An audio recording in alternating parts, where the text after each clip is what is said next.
Number 10 بیضا۔ امام اگلے دن بیضا پہنچے اور اس مقام پر پھر ہر کے لشکر سے خطاب کیا اپنے فرمایا مفہوم لوگو رسول اللہ صلی اللہ علیہ وسلم نے فرمایا ہے جو شخص ایسے بادشاہ کو دیکھے جو ظالم ہو اللہ کے حرام قرار دیے کو حلال کہے خدائی عہد و پیمان کو توڑے سنت رسول کی مخالفت کرے اور اللہ کے بندوں پر گناہ اور زیادتی کے ساتھ حکومت کرتا ہو تو وہ شخص اپنی زبان اپنے فعل اور اپنے ہاتھ سے اس بادشاہ کو نہ بدلے تو اللہ کو حق پہنچتا ہے کہ ایسے شخص کو اس بادشاہ کی جگہ جہنم میں داخل کرے۔ امام نے اس مقام پر مزید فرمایا مفہوم لوگوں تمہیں معلوم نہیں کہ جن لوگوں نے شیطان کی اطاعت اختیار کی اور اللہ سے منہ پھیرا ملک میں فساد برپا کیا حدود شرع کو معطل کیا اور مال غنیمت کو اپنے لیے مختص کر دیا ایسی صورت میں مجھ سے زیادہ کس پر فرض عائد ہوتا ہے کہ وہ اصلاح کی کوشش کرے۔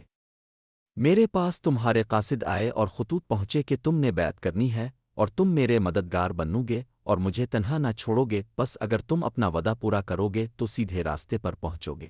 امام نے یہاں لوگوں کو اپنے حسب اور نسب کا حوالہ دیا اور فرمایا مفہوم اگر تم اپنے وعدے سے پھر جاؤ گے تو تعجب نہیں تم اس سے پہلے میرے والد اور میرے چچا زاد بھائی مسلم کے ساتھ ایسا ہی کر چکے ہو اور عنقریب اللہ مجھے تمہاری مدد سے بے نیاز کر دے گا۔ امام کی تقریر سن کر ہر نے امام سے کہا کہ اگر اپنے جنگ کی تو آپ کو قتل کر دیا جائے گا۔ امام نے فرمایا تم مجھے موت سے ڈراتے ہو اور کیا تمہاری شقاوت اس حد تک پہنچے گی کہ مجھے قتل کر دو گے؟ ہر کے لشکر پر کوئی اثر نہ ہوا اور وہ امام کو کربلا کی طرف گھیر کر لی جاتے رہے۔ نمبر 11 عزیب الجنات۔ اس مقام پر امام کی ملاقات ترما بن عدی سے ہوئی جس نے امام کو کوفے والوں کے خطرناک ارادے سے آگاہ کیا جسے امام پہلے ہی جانتے تھے اور امام سے اپنے ساتھ کو اجا چلنے کی درخواست کی تاکہ امام وہاں پناہ لے سکے۔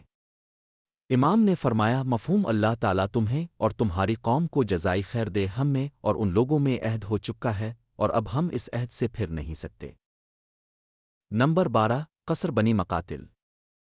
فیصلہ ہو چکا تھا کہ امام کو کوفہ نہیں جانے دیا جائے گا چنانچہ ہر کے لشکر نے کوفہ کا راستہ بدل کر امام کو گھیر کر کربلا کی طرف لے جانا شروع کیا اور امام راستے میں قصر بنی مقاتل رکے اور شام کے وقت میں امام نے فرمایا بے شک ہم اللہ کے لیے ہیں اور اسی کی طرف لوٹ کر جانے والے ہیں۔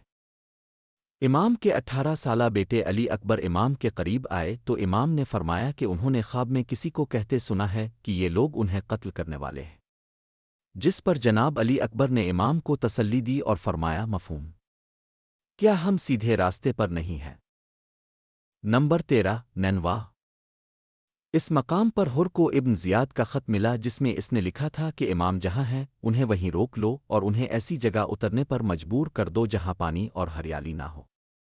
ہر نے امام کو ابن زیاد کے خط سے آگاہ کیا اپنے فرمایا ہم اپنی مرضی سے نینوا میں خیمہ زن ہوں گے، جس پر ہر نے کہا کہ ابن زیاد کے جاسوس ہر چیز کی نگرانی کر رہے ہیں لہٰذا میں آپ کو ایسا نہیں کرنے دے سکتا۔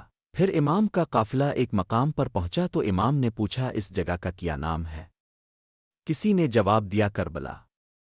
امام نے فرمایا یہ کرب و بلا کی جگہ ہے، یہ وہ جگہ ہے جہاں ہمیں قتل کیا جائے گا۔ نمبر 14 کربلا۔ امام کے حکم پر کربلا کے میدان میں خیمے گاڑ دیے گئے۔ دریائے فرات خیموں سے کچھ میل کے فاصلے پر تھا اور یہ 2 محرم 61 ہجری کا دن تھا اور عیسوی کیلنڈر پر 3 اکتوبر 680 کی تاریخ تھی۔